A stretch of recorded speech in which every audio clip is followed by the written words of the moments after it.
Good evening and welcome to Behind the Headlines. My name is Timothy Nyangweso. SEC will be meeting Friday at 10 a.m. to decide who will be Speaker. But also, the NRM caucus will be meeting this Sunday exactly to discuss the same topic, the Speaker and the Deputy Speaker of the 12th Parliament. For the first time in 20 years, no one is going to be able to retain their seat as Speaker for 2 terms or Deputy Speaker for 2 terms. That is a precedent that is being set by the 12th Parliament, especially what has been happening for the last 7 days. It began from a tweet, went to a retraction, went to a raid, came furthermore to where we are seeing everything on the media and on social media, reprimanding theft or illicit money that is there.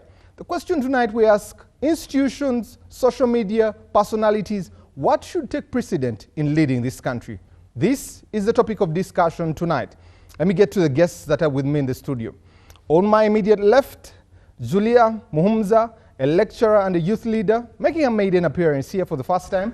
Julia, good evening and it's good to have you. Thank you for having me. How are you? I'm okay, and a special shout out to all the young people listening in tonight.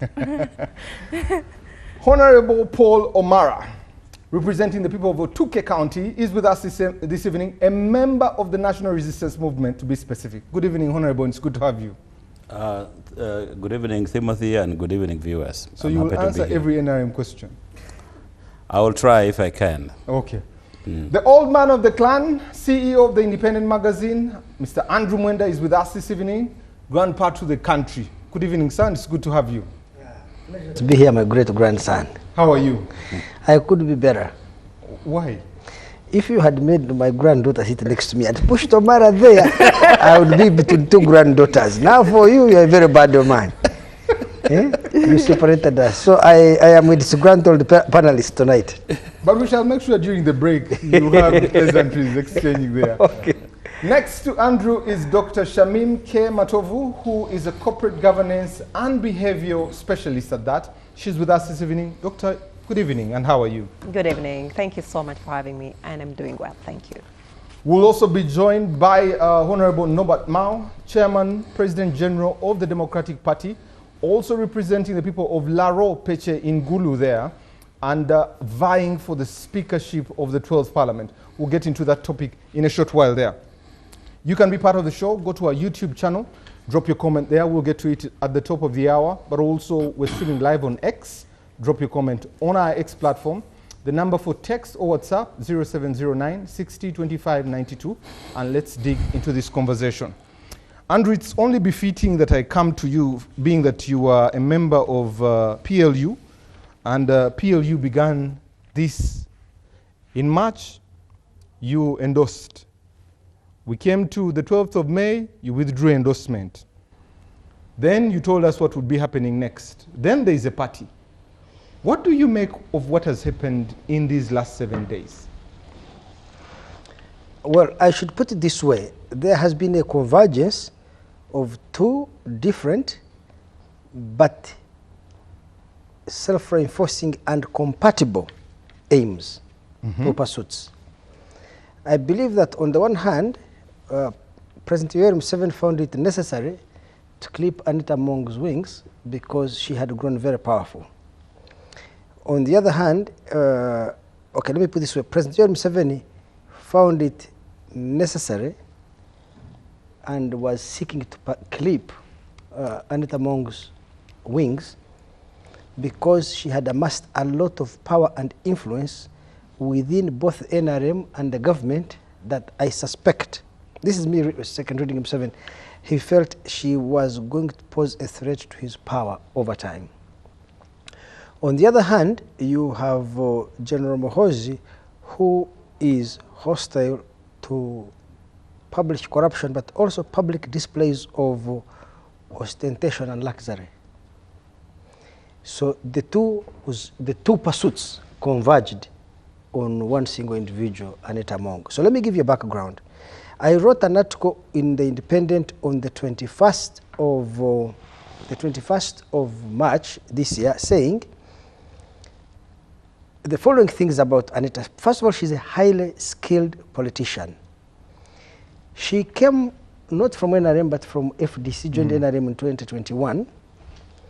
And she has achieved almost absolute mastery of parliament.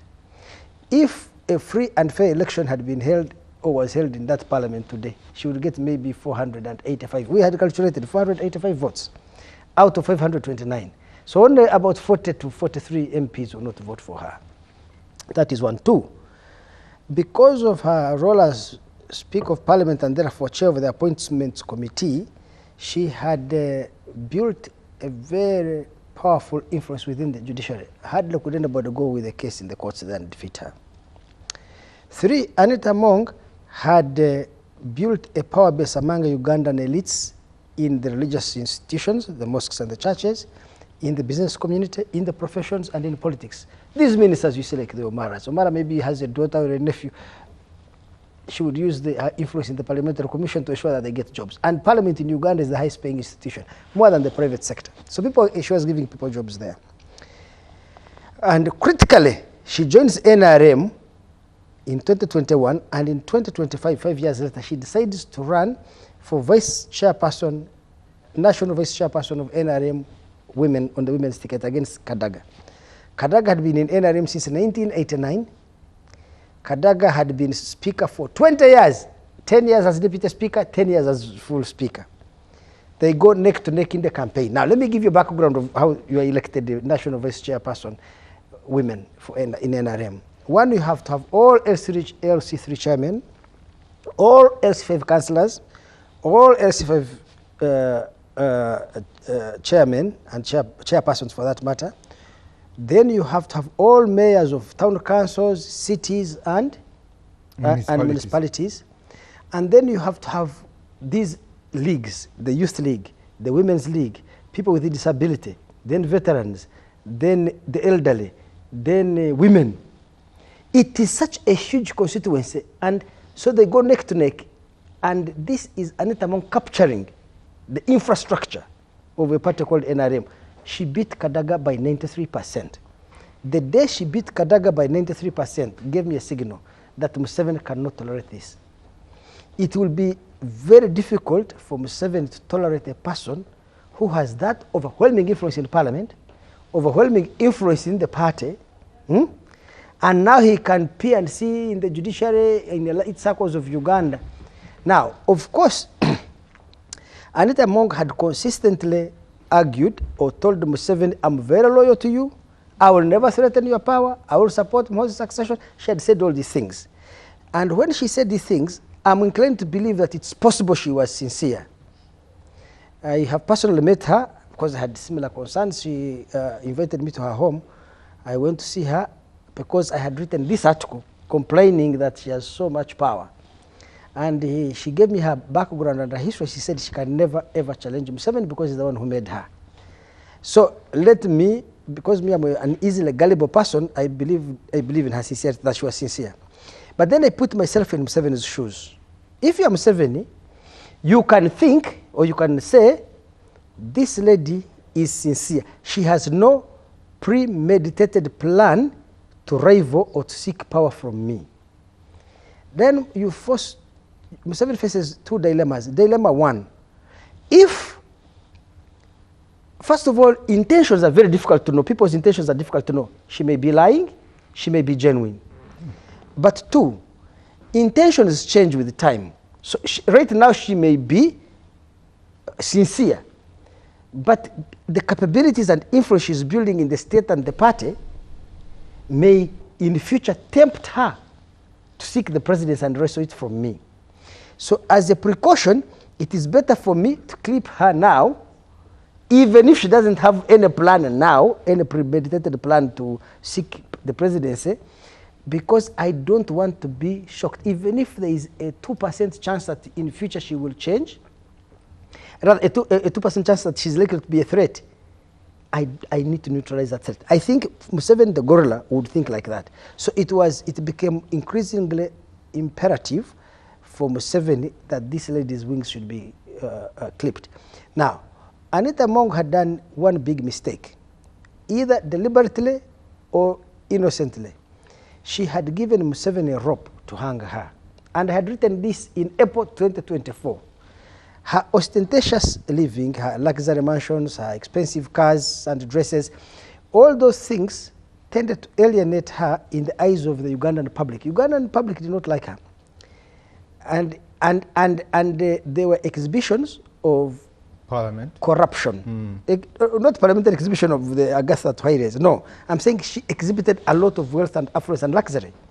But that not only revolted many elite Ugandans against her, but it also gave Museveni a rope with which to hang her. So at any one time, I felt she was vulnerable. At one time, I thought maybe Museveni may keep her because she was so vulnerable. He knew he can anytime call upon her financial indiscretions to get even with her. Now, of course, human beings as we are made, we are always driven by the personal. People are, I do not think that Anita Mong's problem was corruption, because remember that Anita Mong did not take money out of parliament necessarily for her personal use. That was a small side effect. Anita Mong's use of parliamentary money was actually to build Museveni's political base. In fact, to get Museveni's legislation in the parliament passed. Because I am reliably informed that before Anita Mong became Speaker of Parliament, whenever Museveni needed major legislation to go through Parliament, a major action to take place, he would invite these Omaras, these MPs, to State House, give them tea, pay their transport, pay their medical bills, pay their children's fees, clear their loans, spend a lot of money in order to get the vote. When Anita came in, she said, okay, Museveni, you don't have to do that. Let me handle Parliament for you. You see, the strength of Anita Mong, people don't know, is she has excellent interpersonal skills. That is why she's so effective in electoral colleges. And she may not be effective in a presidential campaign where you are elected by anonymous people. Why she was effective in electoral colleges? Because if you meet her and deal with her at a personal level, she's a very generous and people think she was using money, but Mong was using 20 to 25% of the money Museveni was using to get 300% of the results Museveni was getting. Museveni was spending a lot of money and getting, like in this election on Olanya. Olanya got 55% of the vote as speaker. But for her, she would use less money and get bigger results. So she would get more for less, or from less. So again, that was another signal to Museveni that this is a ferocious political animal. I have friends that tell, I think that of all the politicians Uganda has produced in the last 40 years of Museveni, I would put her among the top 5. Museveni being number 1 without a doubt, but I would put her among the top 5 because she had the skill to win over people by sheer force of her personality more than her money. Because money cannot be effective if you are rude to people. And so she knew how to. I have a young friend, he was the mayor of Hoima. He was telling me the other day, he lost an election, and this election, somebody defeated him. But she picked the phone and called him and said, I am to empathize or sympathize with him. People who reach out to people like that in such a moment when you have lost an election, the whole speaker, powerful, she's calling a small mayor in mayor rather than Hoima. I don't know how many people she called and won. That can win you more money than any millions of shillings. Rather can win you more support, more attraction than any money you can spend. So she knew how to touch people and make them feel connected to her. And that political strength is what threatened, terrified Museveni. But when you look at everything that has happened, what's the intended end in mind? So I told you that there is a convergence. What will it achieve? I told you there is a convergence of two different but compatible pursuits. Museveni's pursuit of removing a potential rival. Remember, I'm not using the word rival because she was not his rival. A potential rival out of the political ring. And General Muhoozi's pursuit of sending a signal that please, when you are in a public office, do not abuse public funds and do not exhibit ostentatious living. What's the relationship between NRM and PLU? PLU is an ally of the NRM. PLU is a pressure group or a political movement that emerged from very many Ugandans who want to see a transition in the country and who believe in the leadership of General Muhoozi Kainerugaba. So it is a movement that was born out of support for an individual rather than an ideology, and it is because people think that he has exhibited a high sense of public spiritedness. You've never had him involved in business deals. You have never had him live ostentatiously. He wears simple clothes. He leads by example. He was, when he went as CDF to UPDF, He has cleaned up the Ministry of Defense of corruption. He has projects that had failed for decades. He has, in just 2 years now, he's finishing a UPDF headquarters, finishing the UPDF hospital. He's done so many, they're beginning to build barracks because UPDF soldiers have been living in Mama Ingia Pole, you know, these grass-thatched huts. Now they're beginning to build serious barracks for them. So Ugandans know that this is a very serious person who insists on performance management and accountability for results. You see, last time I was here, I told you guys the government of Uganda has a system of accountability based on procedures. Yet you need accountability for results, and Muhoozi is result-oriented. So within NRM, there is a large constituency of people who want to see improvement in the quality of governance, improvement in the effectiveness and efficiency of the state at delivering public goods and services, and they see that in Muhoozi, and that is how PLU was born. We'll come back to that, especially some things you've said about the general there. We've been joined by the Honorable Norbert Mao. Thank you very much for coming. I introduced you. But I should say, my grandson, Norbert Mao, came late. Now, this shows that you did not learn the lessons me as your grandfather taught you. So you are supposed to pay a fine of 2 million shillings only. And I am the one. No, now we deal with dollars. Andrew and the Honorable, let me come to Honorable Mara. Yeah. Honorable, you're a member of the NRM. Yeah.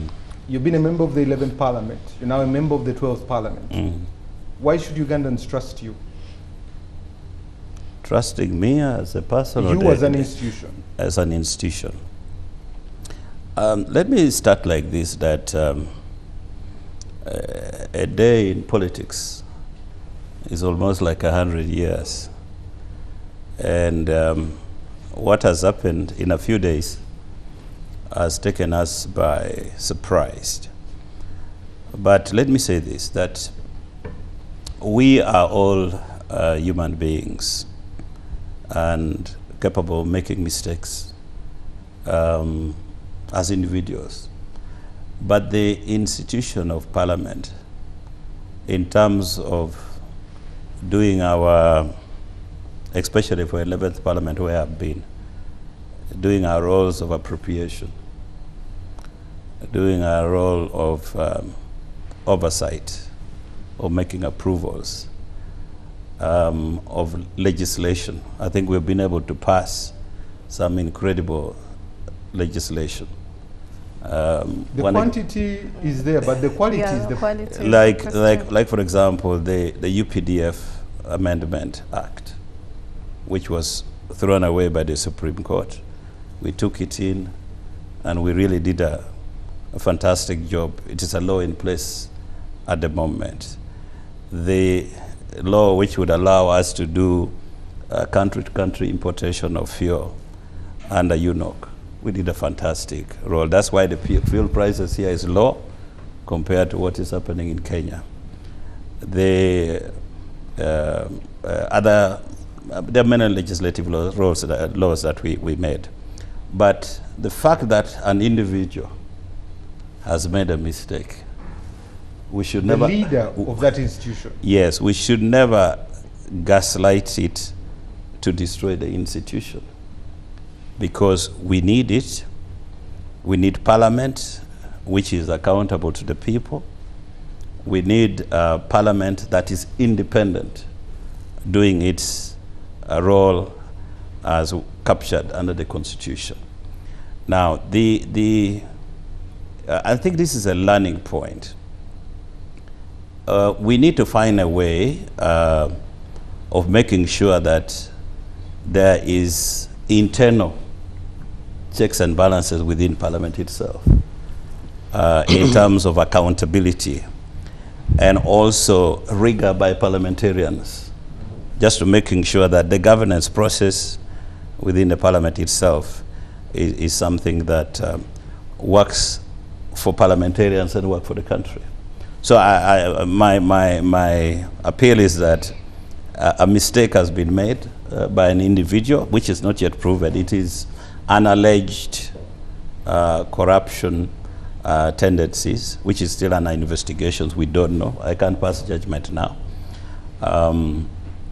So my appeal is let us not destroy the institution of parliament on account of a perceived mistake by the leader of the August House. You've still not answered my question, Honorable. Why should Ugandans trust that institution? Because you've talked about accountability, you've talked about the roles of parliament, and the question still lingers. Why should they?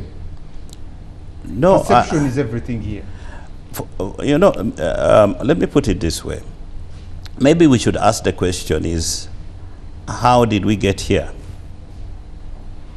How did we get here? One, when we came here in 2021, we had the candidate, the late Jacob Olanya, as our candidate for Speaker, and the Right Honorable Anita Mong as the deputy. Our focus in the main were on Jacob, because he's somebody that we knew in terms of its ideology on NRM, very strong, in terms of character, in terms of knowledge, expertise. So we trusted Jacob. And for the Right Honorable Anita Mong, she had not been a speaker before. So she was a candidate, a co-host with Jacob. And in our minds, we thought the late Jacob would handhold her for a period of time on issues of stewardship of parliament and so forth. Unfortunately, we did not have the full benefit of enjoying the knowledge and everything that came with J.O. He passed on. Now, that is number 3 position. The responsibility of vetting, number 3, a speaker and a deputy speaker, number 5, is through our NRM executive process, through the SEC. Now, the fact that, you know, it could have been a failure of vetting if it is proven that there were character flaws. It is a failure of vetting from the institution of the party that gave us the individual. So as Parliament or NRM, our mandate as a caucus was to support what has been presented to us by the Central Executive Committee. And so that is the person that we were given. So I think the focus should not be on Parliament as an institution. I think I would describe it as a state failure, because the state, as it is, should be interested in the individuals who hold especially higher public offices. There should be serious vetting. If you, and Andrew Mwenda would know this, in China, they have it bureaucratic centralism. For you to be at the highest level of the party, where the echelons of the leader of the country, you must have been a district, in our case, a district leader. You become a provisional person before you go up there. So there would have been vetting. Your performance should have been incredible in terms of your character, how you conducted yourself. Your achievements must be well noted. So I would reject every attempt to gaslight Parliament on account of a mistake from one person. Okay. Because everybody now should take responsibility that you have given us somebody who has made a mistake. Then let us all together take up responsibility to say, I think there was a failure in terms of how we did the process, the vetting, and so forth. Because that is, everybody had to look at it in a very special way. Julian, let me come to you. You stood for elections. You are really in this policy space. When you look at what has happened, is this political purge? Is it corruption cleansing? What is it that is really happening here? I think, thank you once again for having me. So with the timing, it could be a combination of two, but one thing is clear for me is, once we are talking about corruption, I think it should go beyond the good or bad person. and we look more into the complex governance system, because you see with corruption it's deeper than the individuals. I mean, we've heard about cartels, and Parliament will mention a lot more about that.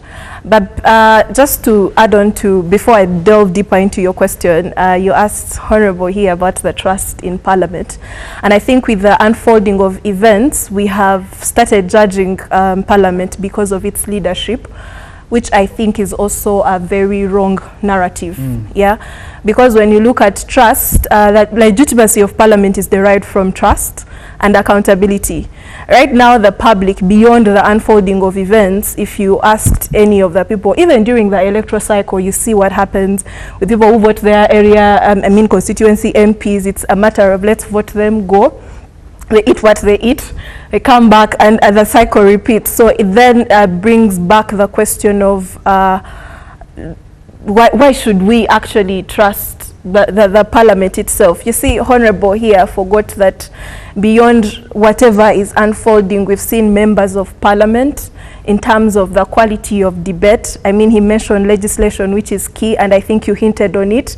We see very many bills ticked off in terms of we've passed this, we've passed that. But when you look at, I think the late Honorable Jacob Olanya hinted on it. He wanted to put into place kind of an evidence-based debate kind of Parliament. So when you look at the time frame of how much our honorable members spend on bills, oftentimes it just feels like we need to tick this off the box, which then takes you back to the political patronage. I think currently the ruling government having majority of MPs in Parliament, you've had conversations of MPs saying, okay, what is our stand as a Parliament? Are we aye or nay? As long as they have that, that means you will see very few of them actively engaging in debate.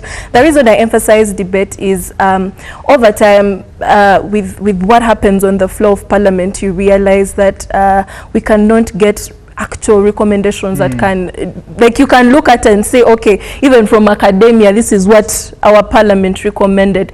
It's often the political angle overriding the substance, and that is why I liked when you asked the question of, is it the number or the substance? And I think we need to get back to the substance, because I was having a conversation the other time with some of the political leadership, they're also honorable members, and I told them that because you don't give it time, you don't discuss the substance. Are you aware that some of these bills you've passed have long-term implications? And some of them said, you're a young person, so when you get to Parliament, you will amend. So, which also shows that most of them acknowledge that it's beyond just passing, but they also acknowledge that there are long-term implications and all. So beyond just the debate and the legislation, you've also seen it in oversight. Honorable here will tell you they sit on committees. I mean, they know all about the corruption than we know.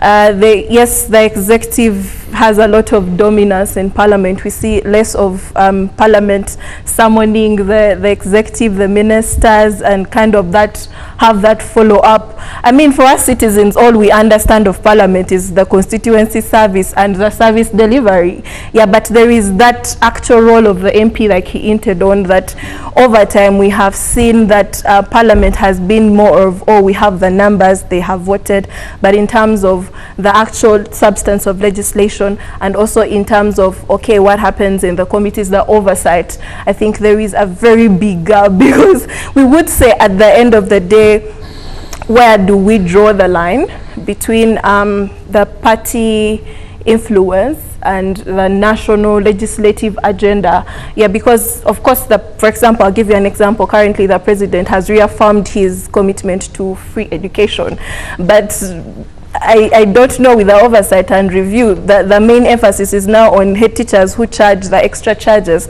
But when you go back to the budget, which they really review and all, we hear less of them actually saying the problem is that 20,000 you're allocating per child per year, which per term really cannot do anything in terms of effectiveness on ground. So I think there's been really that gap that when you look at our parliament as, for example, young people or generally the citizens of this country that are interested in the governance of the country, you cannot say, I really trust the parliament to do what it's supposed to do. Yeah, oftentimes it's more like and I keep asking, I think here the old man to the clan should help me understand, is it that the president of the country really likes the parliament to be that way, a kind of yes, tick off the box, this is what we want to see happen, or he's also interested in the fact that this is the agenda, but could we include, could we remove, could we that kind of leadership? Yeah. Thank you. Let me come to the Honorable Norbert Mao. Honorable, you're still vying for the speakership with all this taint that has come in the last few days. Why are you still vying for the speakership of this country? What do you have to offer? Thank you. I'd come to discuss the evolution of the Parliament of Uganda. I didn't know that I'm required to justify my candidature, something I've been doing for the last 3 months. I am coming like light, and there is darkness in Parliament. So you are asking the light, why are you coming in the darkness? Isn't the answer obvious? So what is the light offering, minus just light? I've been speaking about it a great deal, but first of all, let me tell you of my thinking. You know, we are operating an alien system. Here with us, we have people who are very highly educated in some of the best schools. This Ugandan state is, you know, grafted, and it actually has no roots in our history, because it is a result of a colonial project. I think we must first deal with that reality. So, if we are serious about building Uganda, we must start by understanding what Uganda is. We call ourselves here now a panel, but we all have our tribes where we come from. The British came and declared all of us to be Ugandans. The old man's people did not fill an application form to become Ugandans. Neither did my people. We just woke up one day and we are being told, from now when you go to school you must sing "Oh Uganda," and you say, what is Uganda? And so every African country, actually every country with a colonial history has to deal with this dilemma of the alien state. And that is why you see we have a lot of ritualism in this parliament and most of the organs. You have even had the president complaining. Point of order, point of information, procedure. If you brought someone from my village who has never attended parliament and they are told that they are trying to find solutions to your problems of malaria and lack of good seeds and fertilizers and market for your good, they'll say, I don't believe you. This group here, are they really going to solve my problem? So we have got that as a serious challenge. The political scientists also have another challenge we are facing, which they call the national question. How to mold or to forge one nation out of very diverse peoples, different cultures, different languages, and different practices. How do we develop the national habits that unify us? That is what we call the national question. It is simplified as building national unity. That's why the Americans have their motto, a pluribus unum, out of many, one. But even them, they finally realized that the concept of a melting pot is not viable. So now they call it a salad bowl, meaning an orange remains an orange, a tomato remains a tomato, a cabbage remains a cabbage, an onion remains an onion, but in the same bowl. That's how you grow to respect one another. And that means we must deal with the question of domination.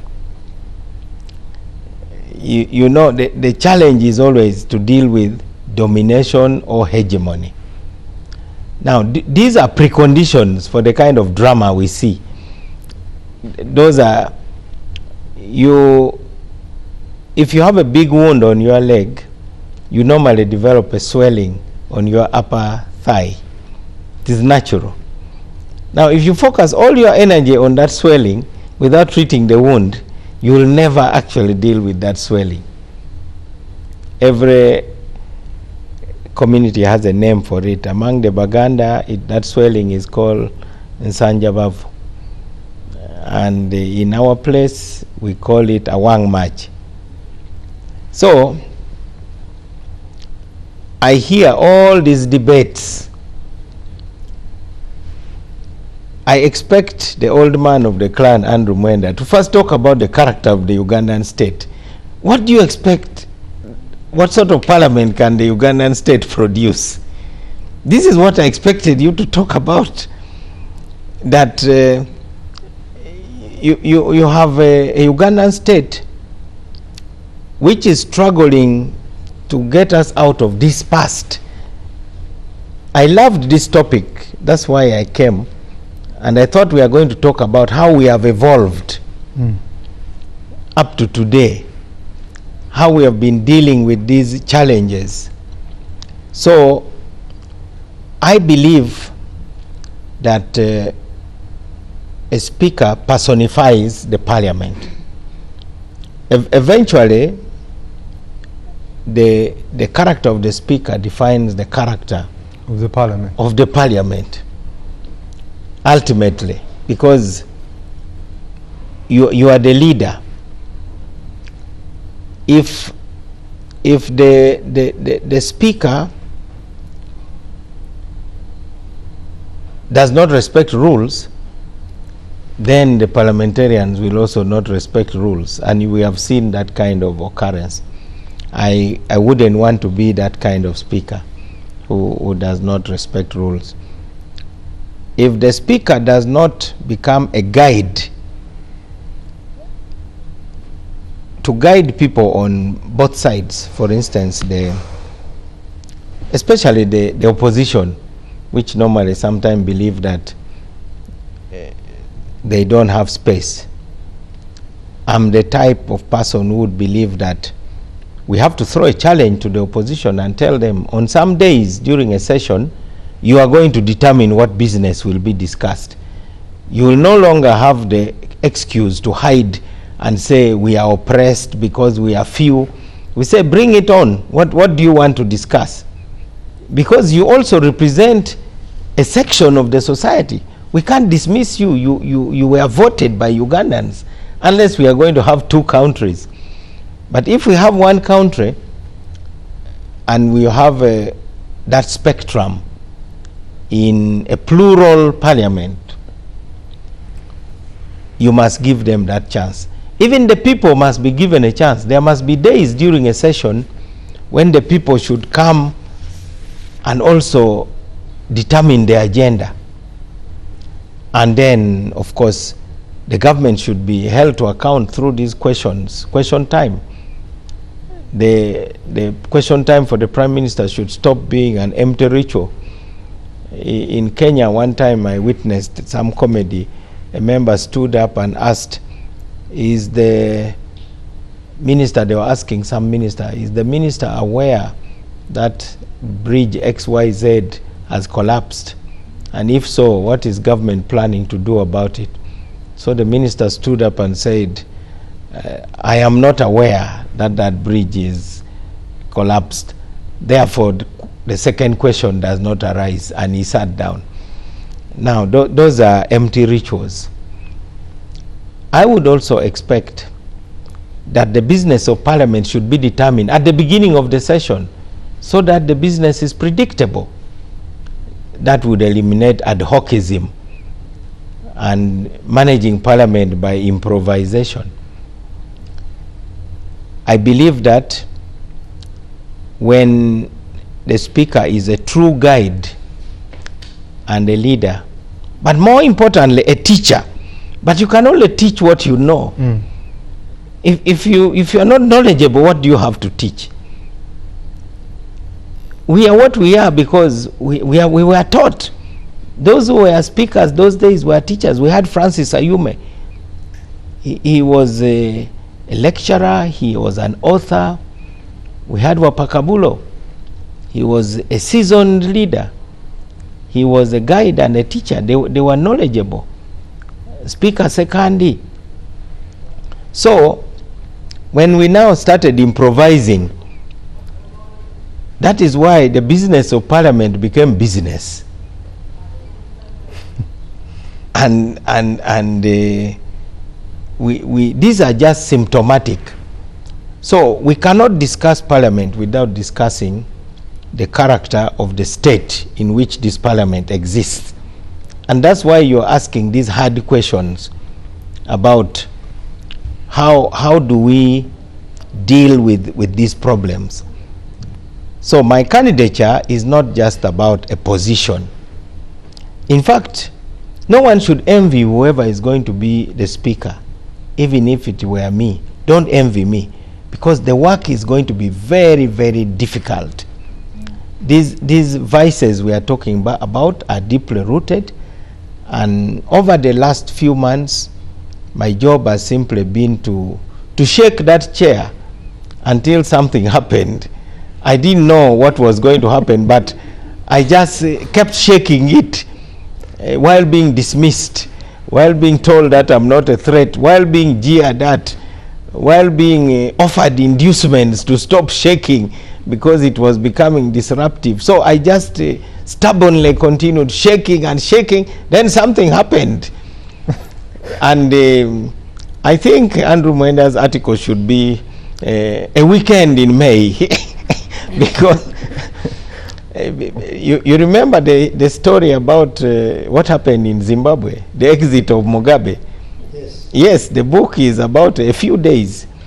Or the Cuban Missile Crisis. It was 13 days. Yes.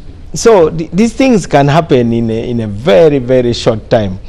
So we know that whoever is going to be the speaker, and I believe with all my experience and exposure and backbone, we need a speaker who has a backbone. We don't want an invertebrate. We want a vertebrate to be the one to run parliament. This is what I bring. But also I bring a clear knowledge. For instance, when I talk about the opposition, we basically agree on most of the things. We want unity, we want peace, we want development, we want democracy.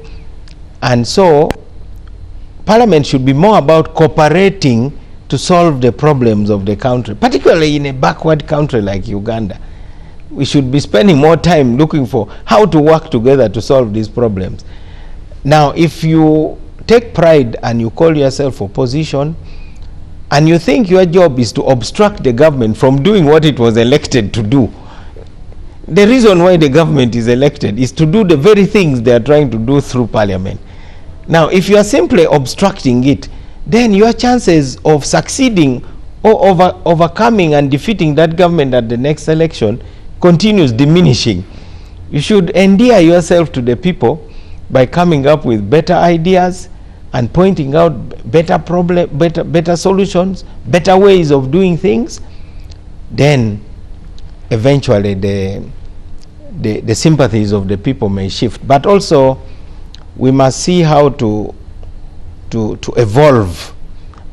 What we have today did not evolve naturally from historically. It was superimposed. It was imposed by colonial fiat.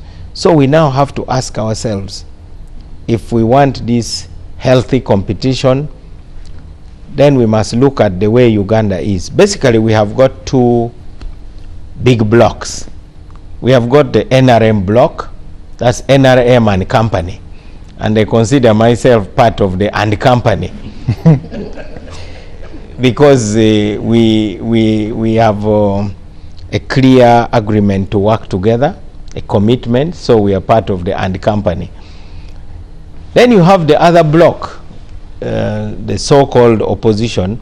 I'm hoping that those two blocks can consolidate and they get to trust each other sometime in the future. Then you can probably think of a situation like Ghana and Nigeria that emerged from military dictatorships and authoritarianism, such that now the NPP of Ghana does not fear losing to NDC, the party founded by Jerry Rawlings. They have grown to trust each other. So if you have NOPE, if a group can coalesce around NOPE seriously, instead of this shadow boxing that they have been doing, that can become a block that can be trusted. And then you have NRM with its historical ally DP and UPC. You know, in the first 5 minutes of the president's speech, he credited UPC and DP for not doing the other thing I said opposition parties should not do. It is not our business to obstruct the NRM from doing what it was elected to do. It is our business to see that we do those things that will make Ugandans develop, overcome poverty, get education, better health services. So the speaker then presides over that house and guides the members to reach agreement. Andrew Mwenda thinks that the real work, because that's the Andrew Mwenda is apologizing for the lack of intellectual debate and saying it is easier to bribe people, it is easier to threaten them, it's easier to cajole them. But in reality, we should work hard to overcome the need to bribe people that way. I would want the bribe to be like a bridge in somebody's village. That one every country does, even in America. You can say, okay, I'm going to bring a military base to your constituency so that we create jobs. But in a situation where you are just given 10 million shillings and or you go to a meeting of a caucus, but you're basically waiting for the meeting to end so that you get some money, and then a resolution is passed and your name is on it, that you passed it. Then you come to the TV station and then you are roasted and you say, no, I don't support that. Say, but you attended the meeting which resolved that you are in support. Why are you now disowning it? Now that's not the kind of parliament that we should have. That's why under my leadership we'll ensure that voting is electronic and there will be accountability. Every MP will have their name associated with how they voted, whether you supported or you did not support, instead of just yawning. Thank you. Let me come to Dr. Shamim. Yeah, instead of that's yawning. Very unaccountable. Dr. Shamim, does Uganda need strong leaders or strong institutions, or does it need strong consequences? Well, first of all, to start with, it's important for us to look at it from a perspective of both organizational culture and behavioral governance. Because when we look at institutions, whether they're corporate, whether it's a nation, whether it's the parliament, they're all human systems. They need interactions with people. And pouring into what's happening in parliament today, we can't just look at it as just a constitutional model or design, but there has to be leverage around values, around behaviors, around the incentives or the culture that really influences how this leadership is exercised. So when we ask ourselves whether we need leaders or just institutions, I think we put ourselves on a hot balance. We need both. We can't just have strong leaders. Because when you have strong leaders and then you have weak institutions, that's where we get situations where you have one person amassing a lot of power.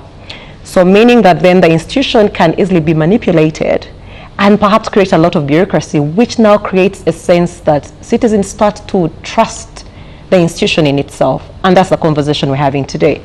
But also, if you think about having stronger institutions with weak leaders, it doesn't work still, because you see, at the end of the day, you want something that is functional. If you have strong institutions and you have weak leaders, you don't get the right results that you're looking for. What we're looking for is to have a balance where we have strong institutions and strong leaders. Because now institutions in themselves, strong institutions enable us to have frameworks that really enable us to have checks and balances, the accountability element of how an institution really works. But then that means also that when you have strong leaders, they deal with the soft part of the citizenry, because you need people who understand the emotional maturity that is set to allow systems to operate, how you connect with people, understanding what the need of the people is. So it's hard for us to just say, let's have strong leaders and then have weak institutions. We need both, because institutions and leaders shape each other as we grow. And I think that we need to recognize that amidst the challenges that we have today, Uganda has done its best to set up institutions over time, institutions that are working. They have challenges, but I think there's that bit that we recognize that there's the judiciary, there's the parliament. Now, when we're going through the question of how effective those are, that's where we get to, we need to speak with honesty to ourselves, not focusing on them as legal entities, but also entities that breed people, that birth people, that nurture people. So we need that soft element. What sort of cultures are we creating that enable our institutions to operate, that now we're able to let leaders reflect on the behaviors they're setting, so that even as we move from this parliament to the next one, we don't want to see issues repeating themselves. Otherwise, we become people who never learned anything. So the question now should be on the culture that we are setting that now checks leadership, to recognize that it's not just about the legal basis of the constitutional element about how we see the parliament, but so much more about the behaviors that we are setting and the culture that influences how that leadership is exercised, because that's the value that then we give the citizens. The citizens have to trust the institutions. And so it's really entirely up to us to ensure that that is felt. We can't just talk about it. Thank you. Let me read some feedback that has come through. Thank you, Timothy, for the show. This is Chantal from Malaba. This is to the President. Most certainly about the former Speaker's corrupt tone dignity was because His Excellency gave her too much liberty and freedom to become big-headed, and her prestige and extravagance in ruining the taxpayers' money. What we need is a proper screening for the elected leaders with vivid research and intelligence deployed to know exactly what is happening. Okay, thank you.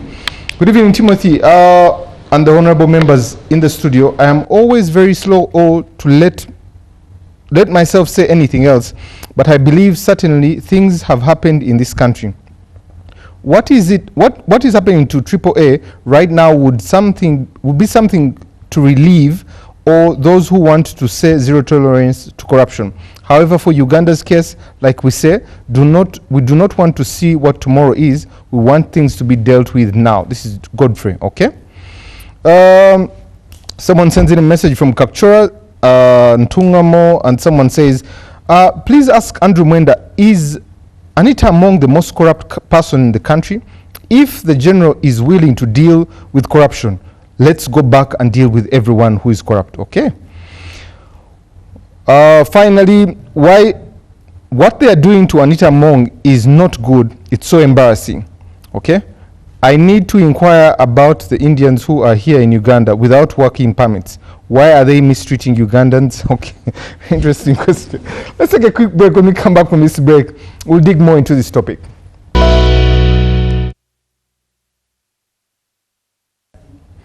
Welcome back from that quick commercial break here on Behind the Headlines. The conversation behind here cannot come to the front of the camera at all. I'm joined by Julia, I'm joined by Honorable Mara, I'm joined by Andrew Mwenda, I'm joined by Dr. Shamim Matovu, and the Honorable Chairman Norbert Mao. And we're discussing everything, institutions, leadership in this country, but also looking at the events that have preceded this show. Two messages before I come to Andrew. One says, thank you, Timothy, for the show. I am Isma from Bugwere district. I like Andrew's submission, but the Honorable Mong was extravagant than any other speaker from the genesis of our country. And let it be a lesson to the likes of Honorable Mao that this is the new precedent that is happening in this country. Believe that the Honorable Mao is coming to teach and learn from the things that are happening, but also the president is more intelligent in his leadership. Stop being trial family. Okay. Very interesting there. Finally, thank you, Timothy, for the show, the presentations. Rogers from Uganda. There is no trust that Ugandans have for the Parliament of Uganda because it is seen as an arena of eating money, businesses being driven by individuals, overturned by the role of oversight, instead of driving legislation and oversight, but they're driven by money and enrichment of themselves. There is no needful responsibility to the people of Uganda. Otherwise, people no longer trust the Parliament, and the issue is we should wait and see what happens next. Andrew, let me come to you. And let me be a straight shooter here. Is General Muhoozi the anointed one? I would prefer it to be that way, as you clearly know. I would prefer it to be that way. But if Muhoozi is ever to become president of Uganda, you know very well that he has to go through a particular process, which is the process of being elected as president, in which case the NRM and PLU would be the institutions through which he can rally political support. But you have ignored the guys asked questions there and you have shoved them under the carpet. The questions were comments. No. There's a guy there from Uganda who was saying something serious, and I want to comment on it. Then I'll come to Muhoozi presidency. You see, Uganda is caught up in a very, very serious contradiction. It is both a political and moral contradiction.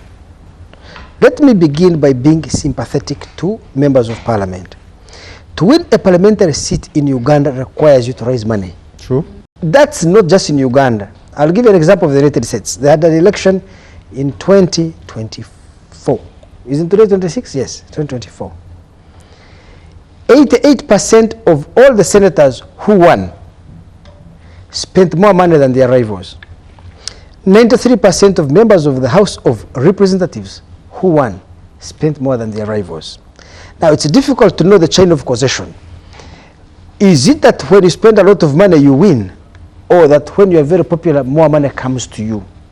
So is money the driver of victory, or is a potential victory the magnet for money? But the two could also be self-reinforcing.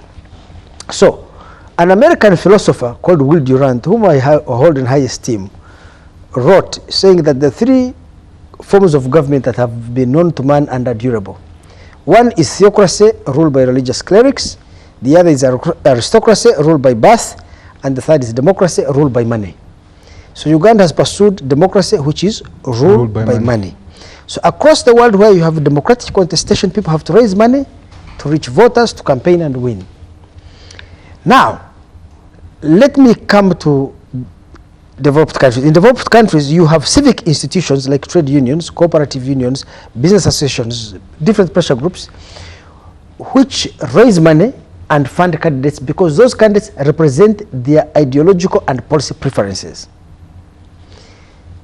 In Uganda, we don't have such developed institutions to raise money. So if Omara wants to run for an election, he must either go to friends to raise money, or he must deplete his assets by either his savings, either he sells his house or gets a loan from a bank and runs an election. It's self-funded largely. Now, if he sells his house at $1 million in Bogolobi and goes to run, that's 3.7 billion and wins, he must have an expectation to recover that money. Actually, the rate was to recoup that money. How does Omar recoup that money? Either he must get a ministerial appointment so that he has actual power and be in a position to receive bribes, or he must lobby to sit on a powerful oversight committee of parliament like PAC and whatever it is, so that these civil servants who come to have their budgets approved, to have their accounts cleared, can bribe him or her. So the very foundation of our democratic system is that you have to have a corrupt parliament. Now, outside there, people moralize. And I tell you, one of the problems I have with us African elites is our inability to get the inherited models of democracy that we have borrowed from the Western world and contextualize them in our context. And you remove Muzungu lenses, European lenses, and look at it as Africans. That is one. Two, every person seated here knows if Omara went to his constituency or nobody, every person there would be asking them for money. There is a funeral, they want Mao to pay. There is a wedding, Mao must raise money. There is a church fundraising, Mao must raise money. Someone has died from the constituency, he must pay for transportation. There is a funeral, he must pay for something. This is from your personal money. How do Ugandans expect any member of parliament to sustain their constituency in the face of a cultural attitude that the member of parliament is the go-to person whenever you have a personal or community problem? A funeral, a wedding, a fundraising at the church, a road, a school, practically everything. So the pressure on an MP in Uganda is so high that if you're elected twice as a backbencher, the chances that you can win a third straight election without a cabinet appointment is so low. So I'll give you an example. In the other parliament, the election of 2026, out of 529 members of parliament, were they not 526, I think? 529. 529. Only 105 had been in the parliament of 2016-2021. This, so more than 83% of sitting members of parliament, what we call incumbents, had lost an election. Why? Because those who can sit in the cabinet and those who can get access to money to run the next election and win are very few. Only 17% were re-elected. This is the first time for about 30% of incumbent MPs were re-elected. This is the first time. 2026. How many incumbents have been re-elected? Out of 529, something like 180 or 200 were returned. It's a very high number, unprecedented. So, if we're going to analyze members of parliament, let me come to even Anita Mong. Remember, I'm very critical of Anita Mong, but I criticize her with sympathy. Why am I sympathetic to her? Anita Mong was the quintessential Democrat or democratic person. She had the intuition to know that managing parliament and securing the vote requires a lot of money. Where I felt she lost her political mojo is that she failed to appreciate that as a public servant, there is an image you must give of being responsible and ascetic. Ascetic meaning you you get a Rolls Royce, whether you bought it or not, it doesn't matter. You build these gorgeous mansions in Kololo, in Nakasero, in Kigo. I think those things really destroyed her credibility and her profile as a leader. And as I have told you earlier, I don't think her problem was corruption. In fact, I think she reduced the amount of money being spent by the president on parliament. And most of the money she took out of parliament was not for her personal use. It was to lubricate, to grease the wheels of democratic politics in parliament. Now, let me warn you people. If a speaker comes in Uganda and does not deploy any money to get votes in parliament, and Nobert Mao is my great-grandson from Acholi, me, you know, I am the Rwot of Acholi. There are three foundations on which power is built. First is the power, ideological power, that is the power to persuade. The second pillar of power is economic power, the power to bribe. The third pillar of power is coercive power, military power, the ability to coerce. So assuming I cannot persuade you, then I can try to bribe you. If I can't bribe you, I must call the army and whip your ass. Oh, sorry for my French. So that you fall in line. I wallop you.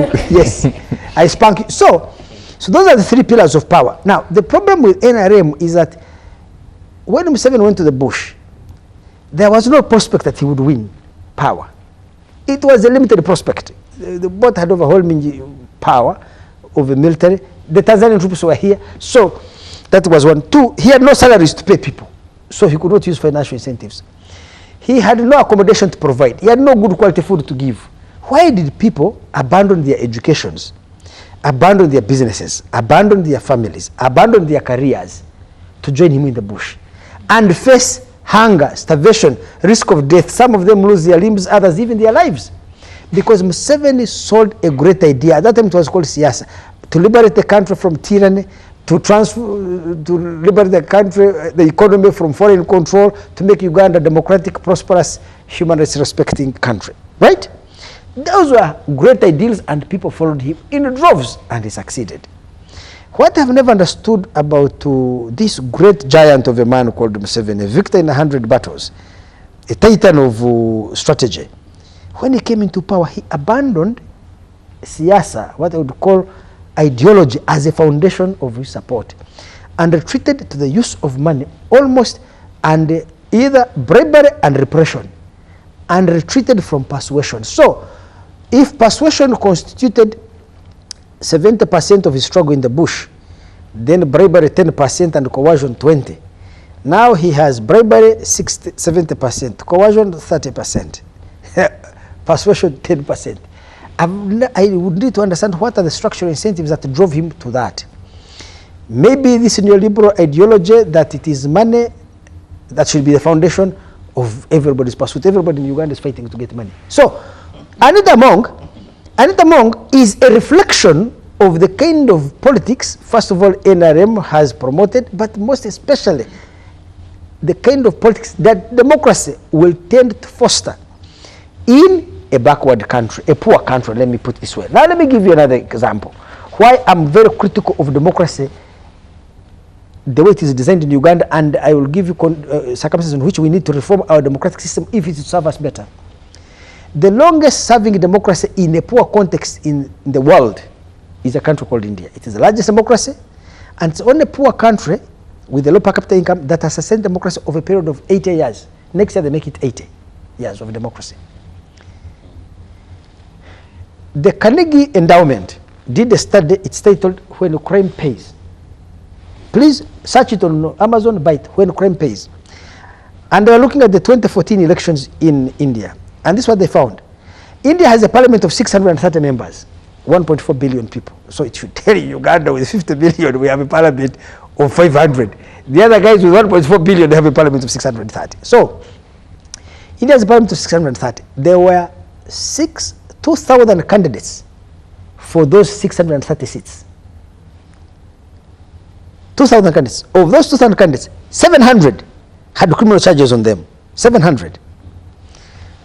168 of the MPs who won, which is 1/3 of the entire parliament, had criminal charges on them. 33 won an election from jail. They were in jail. Let me make it brief for you.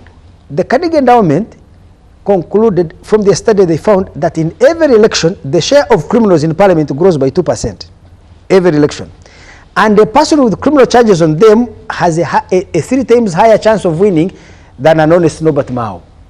So the more you consolidate democratic competition and contestation, the more you will, in a poor context, you are likely to increase criminality. Now, what was their conclusion? They said, you see, if you look at the Nordic countries or European countries,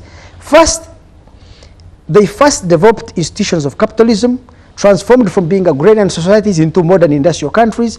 The per capita income increased, the level of education increased.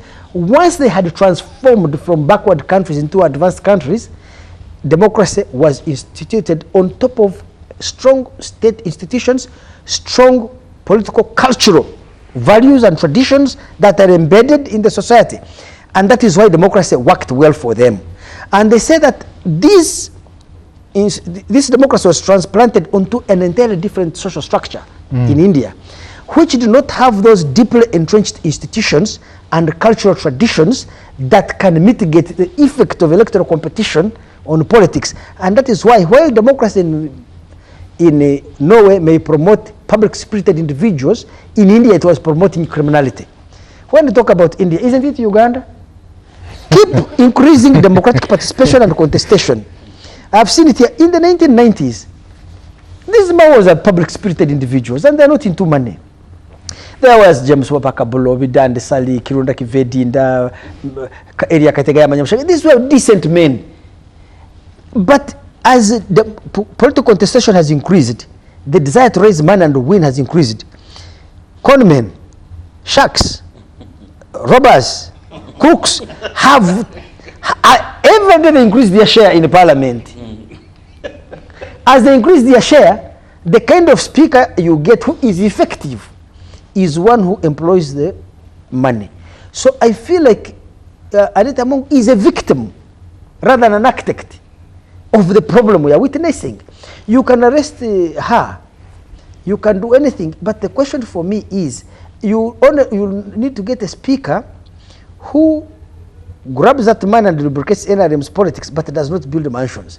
So that is form, but not substance. The substance of the existing democratic system of Uganda is that the political system is built on corruption. In fact, corruption is the grease or the fuel that turns the wheels of the democratic politics. And if you suck it out, the whole thing will come crashing down like a ton of bricks. But you mentioned, first it started with the Honorable Norbert Mao, when he said the person of the speaker becomes the character of the parliament.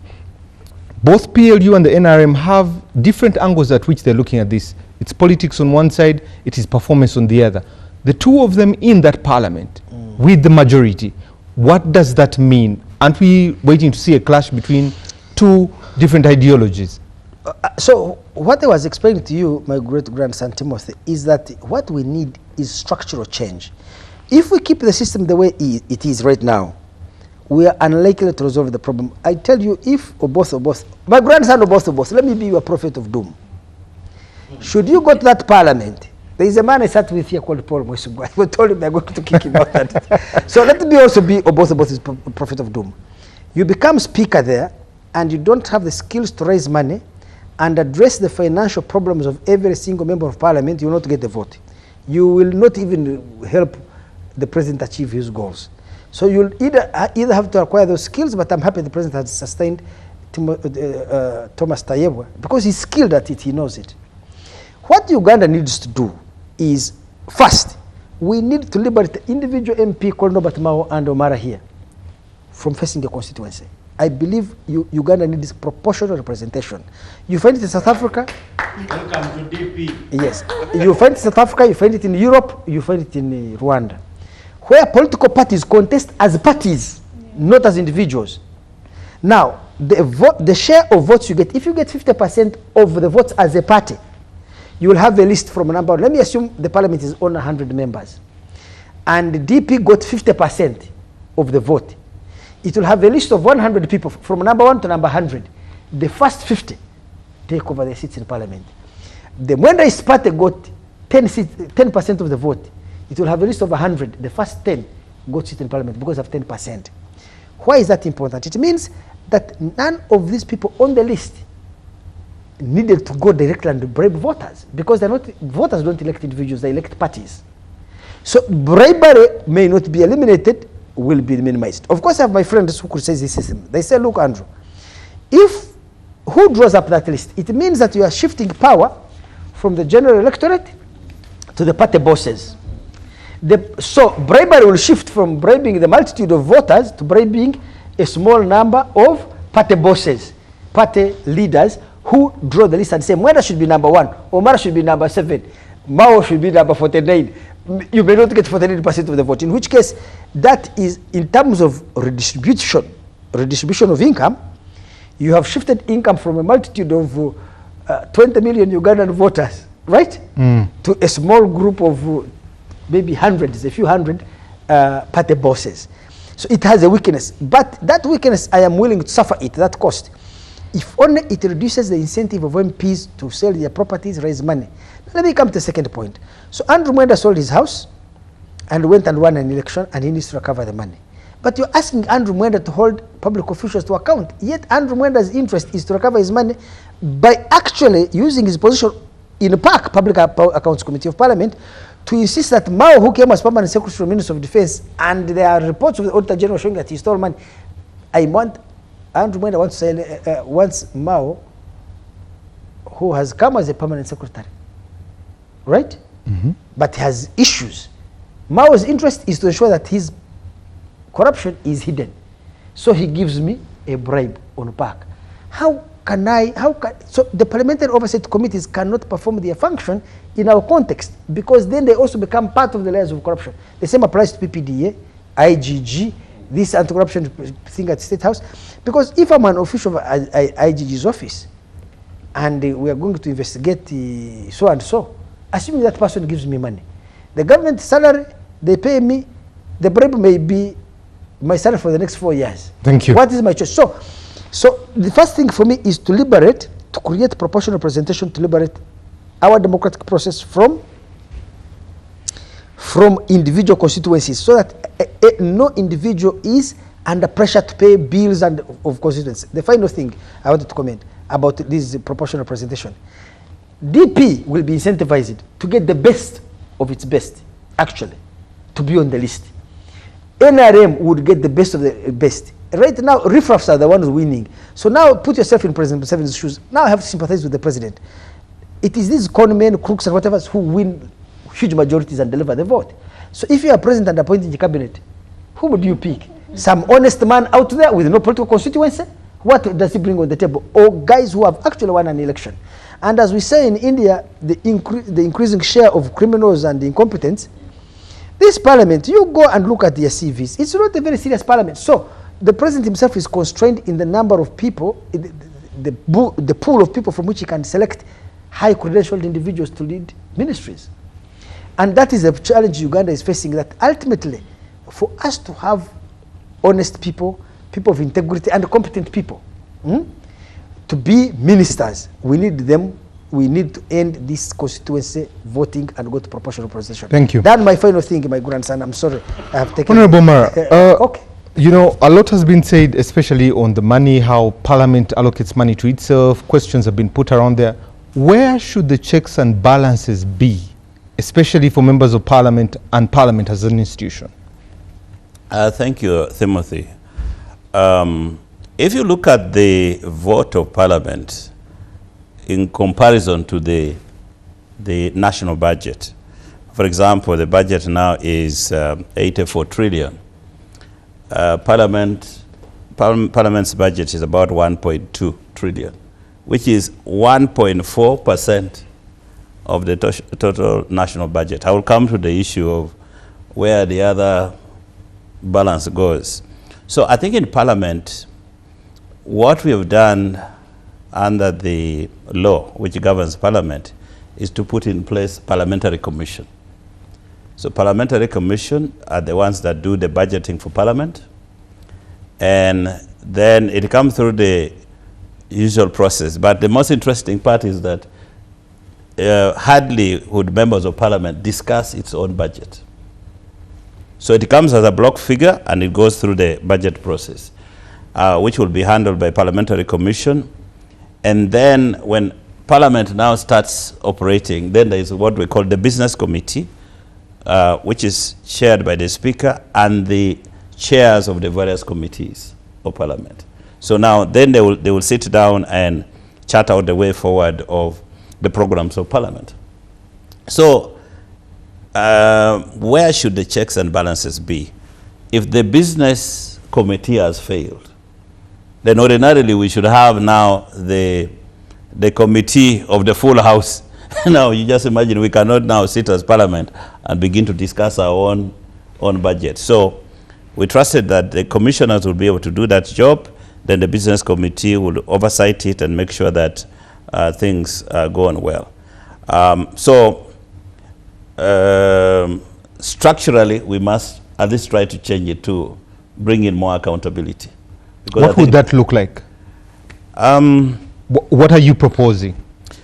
What we had proposed actually as NRM caucus, is that we need to go back and have the parliament itself to elect the committee chairs and vice chairs of the various committees, and also do the same for the parliamentary commission, so that the people who are there are the people who will exercise our own interest. Because if you don't do well as a commissioner, then we have a right to fire you. Right now, Parliament does not have the right to fire its own commissioners. So that was something which was presented to the president by the caucus, but it has never been implemented. So we need to change the NRM caucus constitution to allow such to happen. Because if somebody is appointed, they can do whatever they want, and they are not accountable to members. So we really need to do some radical surgery changes within how the parliament would function in terms of enforcing accountability for how the money is spent, so that we can even look at the line items, where is this money going? So the concerns which has been raised in the 11th Parliament is that the committees have not been able to function because money wasn't available. In fact, when the last release happened, the Director of Finance had a sticker on his door office to say, there's no money, money is over this last quarter. So it's very difficult to account for where the money has gone, why the committees have not been able to function.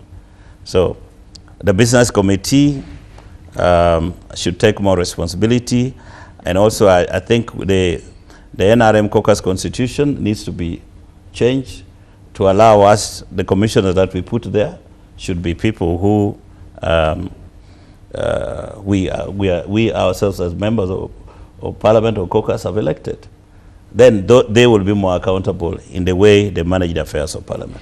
Finally, the image of the NRM with this happening, but also the image of parliament. How do we rectify this? Thank you very much, Timothy. There's somebody who asked a question there and said, is the Right Honourable Anita among the most corrupt person in Uganda? The answer is no. What we are looking, if you look at the country, I think maybe that's why Andrew Mwenda has given a new perspective about the threat of leadership, and then the other one about General Muhoozi looking at corruption. But I personally feel there is a systemic corruption in the system of Uganda, whether parliament, whether in the ministries, and in the judiciary. Now, if we have started the approach now, because we are shaking parliament, as Honorable Mao keeps on referring to it, that for me I kept shaking the tree. Okay, we have shaken parliament. What is going to happen? And maybe Andrew will answer this one later, and even Honorable Norbert Mao. You're shaking parliament. What about other institutions of government? Because the money you are shaking at parliament is only 1.2 trillion, which is there. Now there is the other almost 82 point something trillion, which goes now into the MDAs, where there is actually serious corruption. And then also you have the corruption in judiciary, where some of the judges, instead of looking at the elements of the law, would look at the cash first. In fact, let me give you a quick reference. When Mwai Kibaki was elected in 2002, in 2003, he put in place a commission, anti-corruption committee, I think which was led by Judge Haron Kirenga. And it was a radical attempt at fighting corruption within the judiciary. And it was a government-led purge to really get rid of the corruption in the judiciary. Do you know what happened? Every judge, Andrew Mwenda, for 6 months, all these justices, the judge of the High Court, the justices of Court of Appeal, and the Supreme Court were all lined up, and the citizens were invited to make comments about every judge. This one took my money, this one. Some of the justices just simply resigned from their position. So we must find a very plausible way of dealing with corruption across government. And now we made a shot at Parliament. What is it that we are going to do in other institutions of government? And if we just stop at Parliament only, and there are many, many more people outside there, then the naysayers will say, okay, maybe this was a wind shot against one individual, because corruption really permeates the system of government. So if now this is Kisanja, Akona, Muchezo, then we need Kisanja no sleep. Kisanja no sleep. Kisanja Akona corruption. Then we now need to radically carry out surgery on all departments of government. And people must run. Kenya did it in 2003 in case of judiciary. Now we are doing it in Parliament, and we are tackling it. I think this is the first time where I've seen in the offices of Parliament they're saying it's a crime scene. It's very shameful. But if that is what it takes to radically change Uganda, because let me tell you, Timothy, NRM has this 10-fold strategy, which is a government radical blueprint of changing Uganda, lifting Uganda from about a $50 billion economy to $500 billion by 2040. You cannot achieve that by having a corrupt human resource, ineffective human resource across the board, not only Parliament, all the three arms of government. We must find a way of radically dealing with corruption. And what we have learned now from this is that the institutions of government that has been given responsibility to deal with corruption, maybe from the Auditor General's office, IGG, police, judiciary, and so forth. Because you see, let me give you a quick one. We made an attempt to censor commissioners. Now, somebody went to court and they quickly bastardized our attempt to deal with the corruption in Parliament, which we were undertaking. But there was a judge who quickly cut off our hands. So the systemic corruption is basically permeating, where people who are powerful, by the way, I should also mention, what has happened now, the money which Andrew has talked about, is state capture, total state capture, where those who have money are now become the most powerful and influential people in politics. They have influenced the judiciary. They control the MDS. And if we don't nip that in the bud, what would most likely happen is that this country will be taken up by a gang of criminals, where you will have no say. When you go to court, you will not have justice, because there is somebody who is holding the string.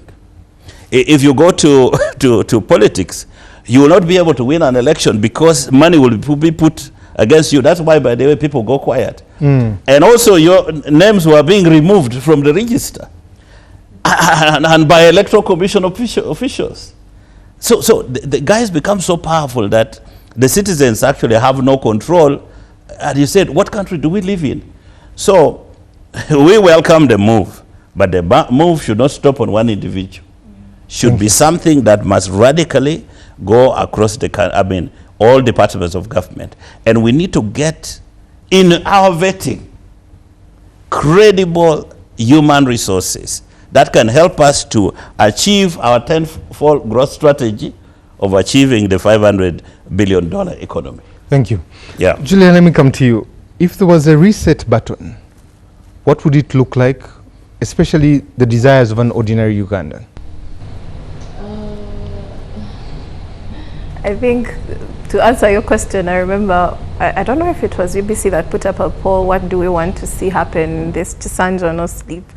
And what was going on in my head is end corruption. Because I think Andrew has talked about the fact that it's like the fuel of the entire system.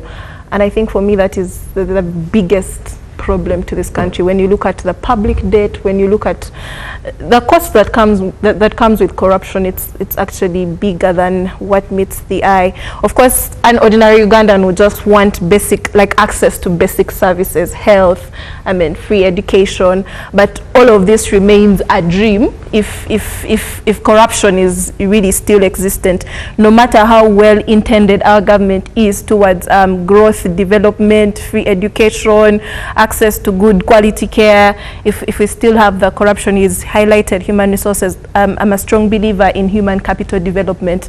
I think we've seen economies grow and decline over time, but what has been a constant factor is the nature of their human resources, the quality of the human resources. And today when you look into, I was trying to say, I think you may correct me if you're wrong, when you look at most of the departments within the MDAs, the ministries, every stakeholder community, you realize that I think it's only the oil and gas that when you go and look through the people who are working there, you'd a bit try to see that, okay, they have a bit of qualifications, which does not cross overboard. So the reason for me, I'm really strong on corruption is because when you look at Uganda's policies, they're really beautiful policies. Yeah, it's amazing that most of the countries that are doing a bit better than us are just focused on implementation. So there is that implementation gap, and the biggest problem, the biggest reason we have the implementation gap, aside from the fact that what Andrew mentioned, that we focus more on the bureaucracy than the outcome, I think it's really corruption. So I think the ordinary Ugandan out there is struggling to pay tax. If you look at the distribution of the tax burden, it lies mostly on low and middle income earners in this country. And when you look on X, usually on every corruption scandal, some of them end it by saying, then there is you whose shop has been sealed by failure to pay tax. So Ugandans are going through a lot to pay tax from their limited earnings. And I think for me, it's not usually a question of how much tax, but if we have the value for tax. Imagine an ordinary young Ugandan going through so much to pay tax, only to see that one individual just uses this money to splash it on luxury and all of that. So corruption is really personal to Ugandans, and I think the biggest problem is its structure. Yeah, I think even the attempt to solve it costs a lot of money. But for me, what has happened in the recent events has emphasized that if government has political will, if it actually wants to fight corruption, it can fight corruption. But like Honorable said, we hope that with what is going on, it can expand to other sectors, or beyond expansion, it has also a bit signaled that if the government really wanted to hunt you down, it actually can. But beyond the whole corruption and everything, in simple terms, it's really service delivery. No matter how much we speak, the policies, the NDP4, the priorities, the manifestos, they're all really beautiful, they're all promising, they're ambitious goals for the country. But for a Ugandan, if I am still failing to get basic medication in Mulago, if my relatives are dying because of lack of something is missing, I cannot take my children to school because even the free education model is not free. Look at what is happening in high institutions of learning, look at the youth unemployment. So basically for an ordinary Ugandan is, can I afford a decent life? That is all that matters. So between government big aspirations, I think for us Ugandans, you just want to get food on your plate. The way the president keeps saying, oh, we've given you security, there is peace. Beyond the security and peace, we also want to be in position to afford a decent life, to live a decent life. Yeah, so I think this is then a call to all stakeholders. Whereas we've focused the whole conversation on Parliament, I really think there is more to, like we've discussed institutions, it's bigger than Parliament. Yeah, there is the executive. Earlier, we've had conversations of proportional. I think I'm one of the biggest proponents of proportional representation. But also I think since we know that, I think we have also questions as to why most of the executive is actually chosen from the MPs. Definitely they are political reasons, but I think if we are doing a whole structure, we're discussing how to have a structure overall or how to improve structurally, I think we also need to look into institutional independence. For the parliament to be in position to hold the executive accountable, I think there must be a line. I think here our neighbors, Rwanda does it so well. It selects its executive from outside the political landscape, but more into the technical, you consider the technical expertise. But beyond all of that, really, like we mentioned, the corruption in parliament is really less than that is happening among the technocrats. Yeah, so it's quite amazing that we usually think it's the elected people, the politicians, that are the thieves, that are the crooks.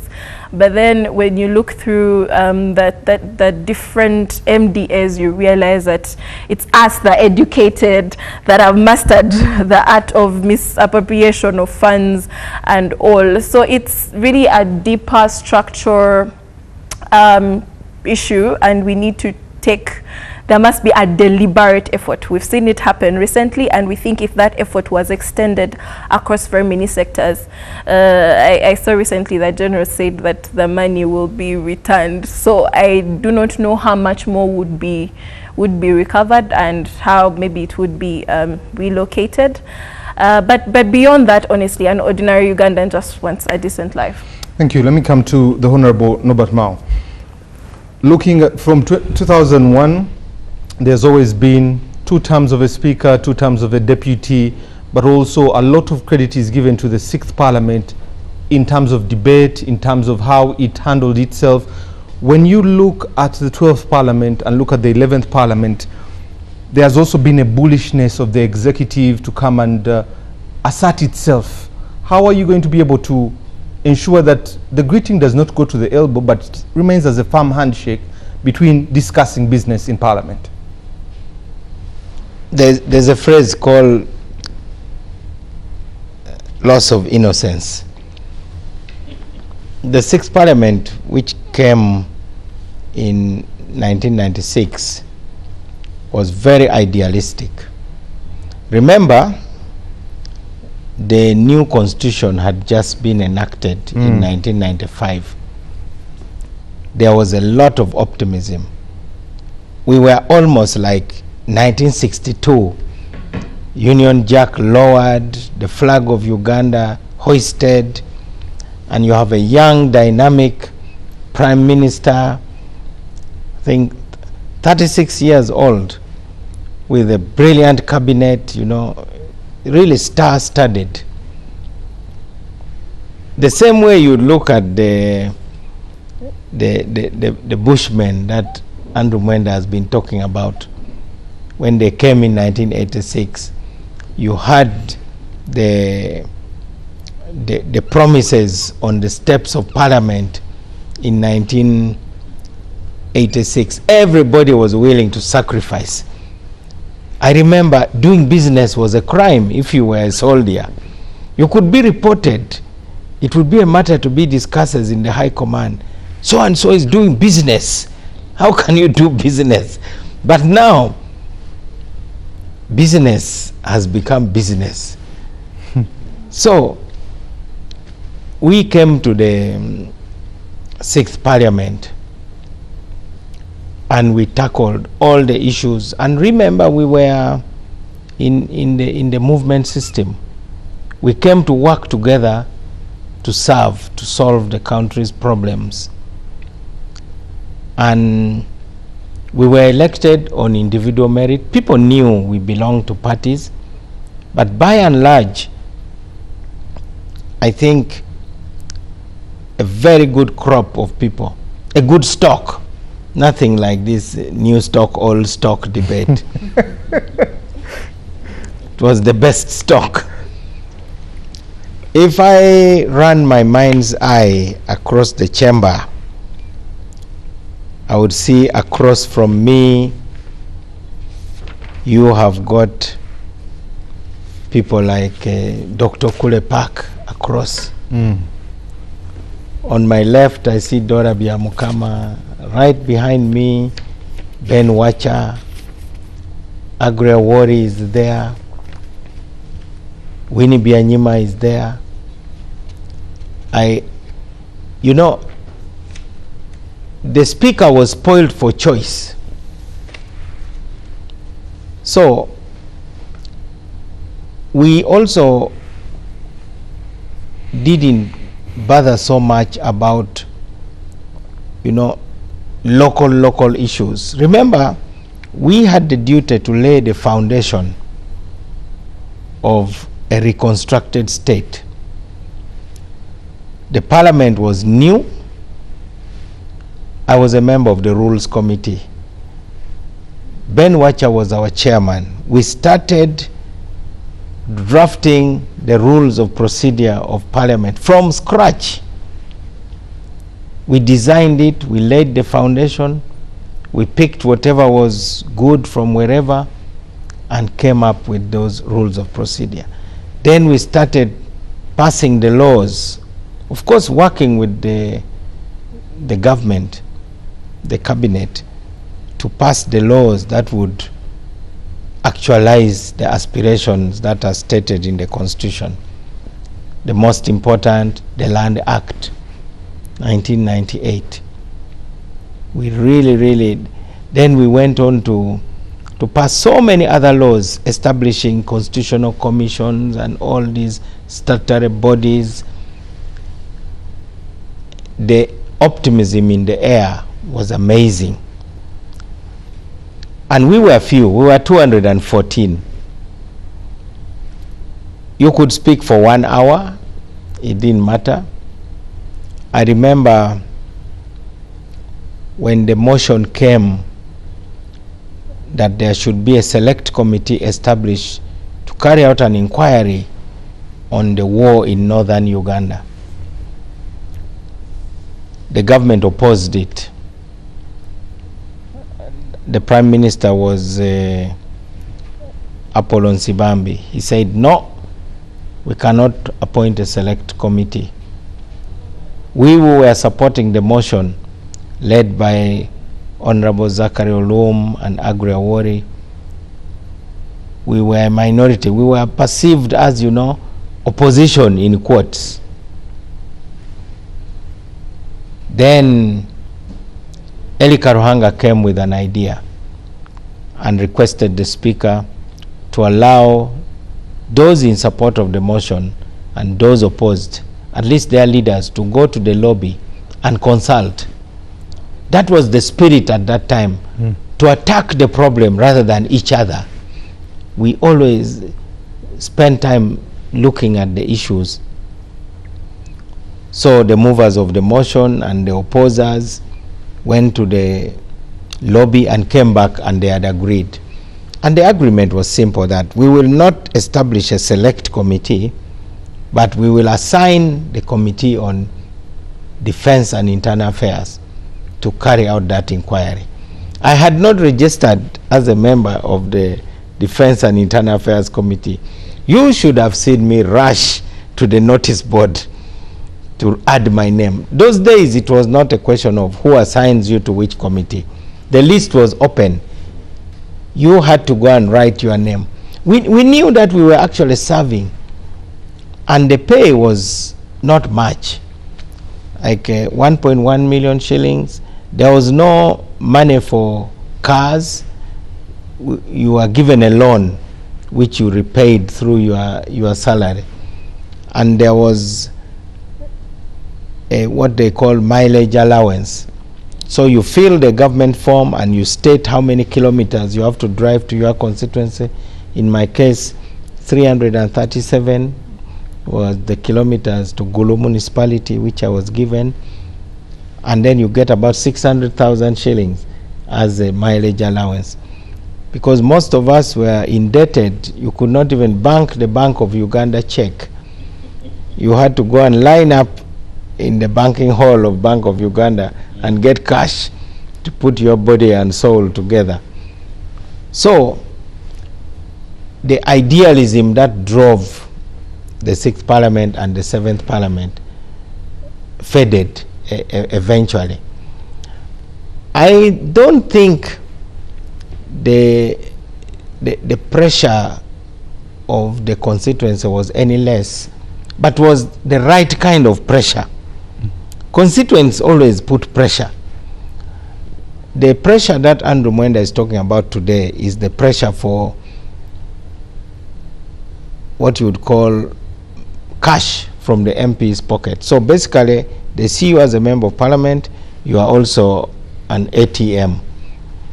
So when people are sending death announcements about somebody totally unknown to the member of parliament, he is also mentioned as somebody who should be informed. So automatically, a member of parliament is informed of every death. So many members of parliament now have assistants who go to every funeral. And on that account, they get re-elected. And because the people say, he always buries. So one of the requirements to be a successful member of parliament now is to have a water bowser, so that you can take water wherever there's a burial, where there's probably no borehole. And so you should have a truck which can carry mourners, or carry a coffin, or carry other people. You should buy an ambulance. The Minister of Health recently said what the MPs call ambulances are actually not ambulances. They just get any kind of vehicle and write on it ambulance. I won't be surprised if tomorrow my great-grandfather Andrew Mwenda does not write Rolls-Royce on his car. It will not make it a Rolls-Royce. So writing ambulance on any car does not make it an ambulance. But more importantly, we also struggle to tame individuals who we thought were using their offices for financial gain. Andrew Mwenda and I have a story that I don't know who is going to die first, but we should agree to write it, and the one who remains should have the duty of publishing it. No, we can say it should be published posthumously when both of us are dead. Yes. We can leave it in our joint will. Yes, because it was a very interesting collaboration. And this is the kind of collaboration which makes you feel good to fight for the public. So as you assess parliament, as you talk about the bills you have passed and so on, which wars have you won on behalf of the public? which real, what real wars have you won? So that is the question that parliamentarians should be asking themselves. During censure motions, we had these back and forth movements, and it was not easy. We had to become investigative journalists, to take evidence to the floor of the House. And while investigating the war in the north, we traveled up to London. We had to hunt down people like Peter Otai. It was actually Masanga who helped us. He was driving us around in an old battered car. But first we had to convince him that we were authentic and we were not hired killers. We listened to a lot of evidence from Ugandans in exile. And when we came back, we disagreed in the committee. And Honorable Mara Tubo and I had to sit in his chambers, and we drafted a minority report. I think I should publish that minority report. The tone of minority reports these days is not to persuade anybody. It is just to grandstand and basically show defiance.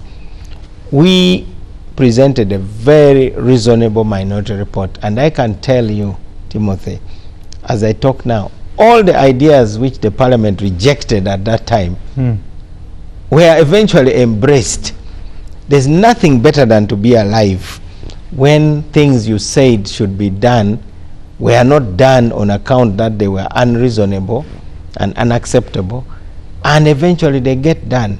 We said close the IDP camps, they were closed. We said enact an amnesty law. It was enacted to encourage people who had been abducted and forced to join the LRA to leave. We said talk to the LRA. Eventually peace talks started in Juba. We said open diplomatic relations with Khartoum so that you speak directly government to government instead of accusing each other of fighting a proxy war through rebels in each other's territory. Of course, the controversial one, which made many people to refuse to sign our minority report, was we need a return to multi-party democracy. Most people say don't mix up these issues. If we had left that one out, I think the majority of members of parliament would have agreed with the minority. So our demand that we should return to multi-party democracy immediately sort of poisoned our minority report. So we have a lot to teach the 12th parliament. Okay. And I am not of the school of thought that we should teach them how to steal money so that they can be successful. I think we should give them the skills, and I agree fully that at that time also the public spirit was very, very high. The people were not thinking so much about constituencies, and we were modest. Most of us left our cars in the constituency, so you take a bus and then you go to the constituency and you have a small car to move around in, and then on Monday you board the bus and come. That's how some of us fell into an ambush one day. We were hit by a rocket propelled grenade, and we survived. Bullets were flying from all directions eventually, but the driver was brave. We were also united as young parliamentarians. We caucused across the aisle. I don't know how much caucusing exists now across the aisle between the opposition and the NRM on important national issues. Sometimes we would think of what I have now been proposing, that the 12th parliament should embrace the idea of a caucus of the whole house, where people discuss important national issues. If you are talking about industrial parks, do you really have NRM and opposition on that issue? If you are talking about markets for our products, if you are talking about linking every district with the tarmac roads, so the idea of a caucus of the whole house is very important. So we don't need a kind of speaker who is going to show the power of the NRM. The NRM already showed its power in the election. What more are you going to prove? Thank you, Honorable Mao. This peacock politics has to stop. Threatening that you are going to wallop an opposition which was already walloped in the election. So what other walloping are you talking about? The opposition is busy trying to increase its number to avoid a walloping. All the opposition parties reduced their numbers. FDC from 37 to 9, NUP from 57 to 48. 48, DP from 9 to 6. It is only UPC that increased slightly to 12. So the kind of language we use, it is as if we don't know the history of Uganda. If we really understand our history, let us empower the parliamentarians, first and foremost, to believe in themselves. I think 12th parliament is going to be the most traumatized parliament.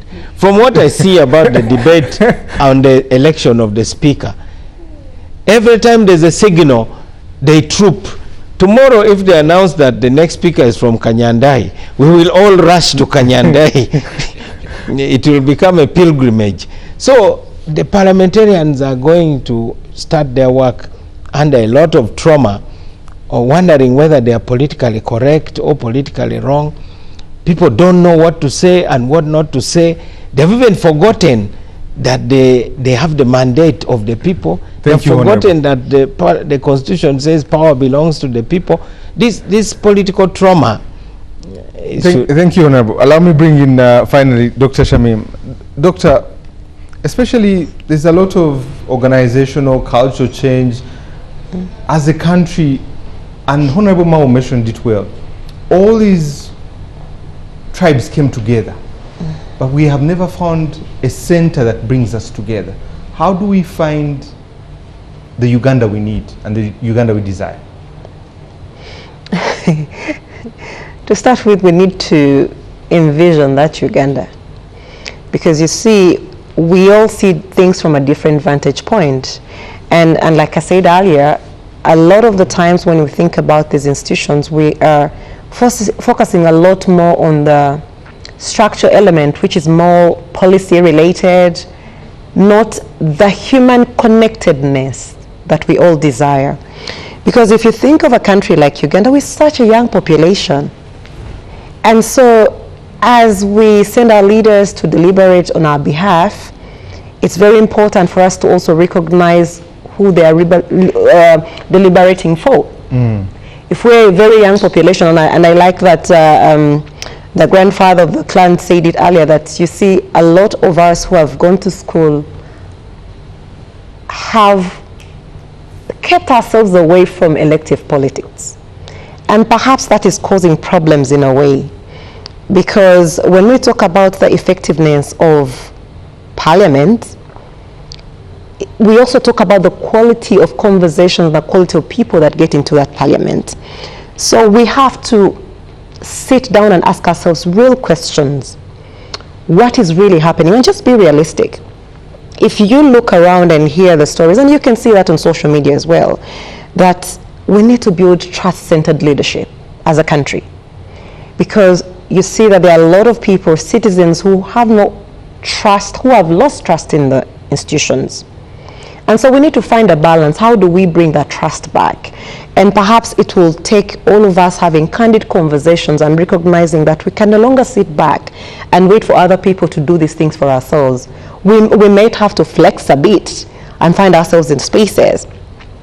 But also when we talk about the behaviors and the incentives that are rotate around the quality of leadership that we want to see, accountability. And you see, a lot of people cry, and you see like what has actually been happening on social media since last weekend.